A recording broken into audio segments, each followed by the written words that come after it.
I actually expect us to be curious particularly as to how China is faring with this oil shock.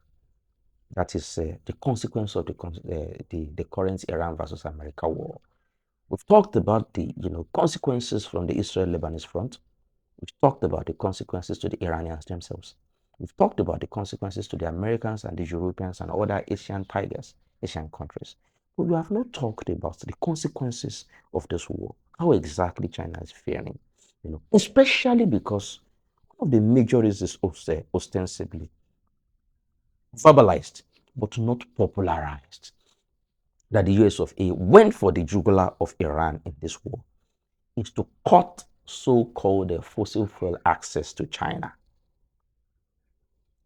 According to their thoughts, according to their foreign policy, they've already cut the access of China to Venezuelan oil by essentially taking charge of the finances, moving Venezuelan crude from the Venezuelan coast to the American coast, and selling to whoever they want at whatever price they want, and stashing the proceeds, stashing the funds in American banks for the so that the Venezuelans can only come and beg for their money every month, and the Americans can decide how much of dollars, and even if they want to give them anything at all every month.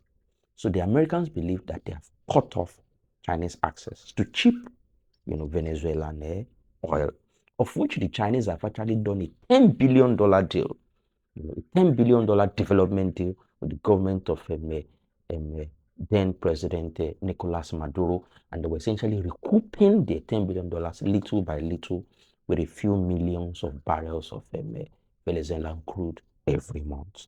So the next, critical industry of Chinese oil that the Americans wanted to cut was Iran's. So that when they cut that too, they essentially want to wring China and starve it of crude. That way, essentially, start wringing China economically, like they tried to wring Iran militarily for decades. Unfortunately for the Americans, they ran into a roadblock. They ran into a major ditch in Iran, and now they're stuck instead of getting the Chinese stuck. So how exactly are the Chinese doing at this time, particularly with respect to this blockade that has limited substantially but not completely cut the access of China to Iranian crude? The first thing you need to know is that the Chinese actually thought of this day. The Chinese actually fathomed, they actually prepared for this possibility, and they have been preparing for decades. And now the fruits of that preparation are starting to bear. The first thing you need to know is that when it comes to Chinese commuting, especially cars across the entire territory and the entire volume of the 1.4 billion populace of China, China is practically immune to all of these oil escalations and $120 plus price of Brent crude the world over. Why? That is because for commuting intra-city, China largely depends on green cars, fossil-free cars, electric cars, and not fossil fuel powered cars. How will you know that? If you go to China, look at the plates of almost all of the vehicles on the streets. And we are not just talking of cars now. We are talking of sedans. We are talking of equivalents of tuk-tuks. Tuk-tuks are what we call keke marwa in this part of Nigeria. Even electric scooters, even electric bicycles, everything that moves in China is practically electric now. And one way to differentiate them is that you look at the plate numbers, and the plate numbers will be colored in green. When you see any green plate number in China, what it tells you is that that vehicle is electric and not even hybrid, electric and the fossil fuel, not to talk of fossil fuel only. So, and because almost all of those vehicles are electric, this oil, expense is absolutely not an issue for the Chinese when it comes to commuting for the general people. Unlike in the US of A, where the cost of movement is essentially denominated by the price of gasoline at the pump every day. So China is essentially immune. Now, to make things even easier for them, most Chinese only depend on vehicles for intra-city commuting. When it comes to, as in for intra-city commuting within the city, when it comes to intercity commuting, the government has also made a fantastic alternative available, and that is high-speed electric trains, bullet trains, maglev trains, magnetic levitation. Some of the fastest bullet trains in the world, some of them as fast as over 300 miles per hour.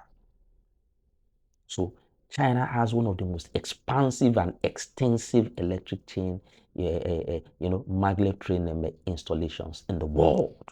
So when it comes to transport, for moving around the 1.4 billion people of China, within China, as in within the cities and between the cities, China is, in fact, China has absolutely no reason to worry about whatever is happening in the Middle East with respect to oil shocks. That is one. Number two is that unlike the United States of America, that had about 400 million barrels, of stored crude in its SPR. The SPR is called the Strategic Petroleum Reserve. Essentially, the SPR is what each country stores in its reserves and keeps for the rainy day, just in case there is trouble. Like there is trouble now with the Strait of Hormuz and oil is not flowing like it used to flow. So the SPR of the United States of America is a total of 400 million barrels. Guess what the SPR of China is? It is north of, it is higher than 1.2 billion barrels. So that means that the strategic petroleum reserve of China is more than 3 times the size of the strategic petroleum reserve of the United States of America. Now, the years of A has been forced to tap into and to start expanding its own strategic petroleum reserves, at least to the tune of 80 to 100 million barrels, while China has almost no reason at all to touch or tap into its SPR because, again, commuting within and between the cities of the vast expanse of China is essentially completely free and completely independent of fossil fuels in the name of the electric revolution. That is number two. Number three is that China, for decades now, have actually invested a lot of financial, a lot of economic, a lot of intellectual, and a lot of cultural, social resources into, green energy, alternative energy, particularly two forms. One, solar energy, and two, wind power. So when it comes to wind turbines and when it comes to solar power, China has bigger capacity than the entire world, entire rest of the world combined. And because of that, China essentially has a bulwark, a completely different energy source that is completely free and independent of fossil fuels, crude oils, diesel, name it, that they can depend on, as against fossil fuels. That again renders China even more immune to those global oil shocks. That is number three. Number four is that even when it comes to fossil fuels, China does not depend on crude oil only. China also uses a lot of coal, and that coal they mine in their country. You understand? As against importing lots of it from outside their country, thereby rendering them even more independent of the oil shock, of the oil scarcity, of the oil hunger that the United States of America is trying to create around them. That is number four. Number five is that even when it now comes to depending on on the crude oil, China does not necessarily have to use Middle East crude, Strait of Hormuz prone crude before it survives. Why? China is next door neighbor with one of the biggest producers of crude oil in the world. In the name of which country? Russia. Russia is one of the biggest exporters of crude in this world. China shares a 4,000-kilometer land border with Russia. So there is no need for any maritime access and there is no possibility of choking any, waterway or blockading any strait whatsoever. In fact, China is supplied crude by Russia, by two major pipelines called the Siberia 1 and the Siberia So essentially, China is immune to all this oil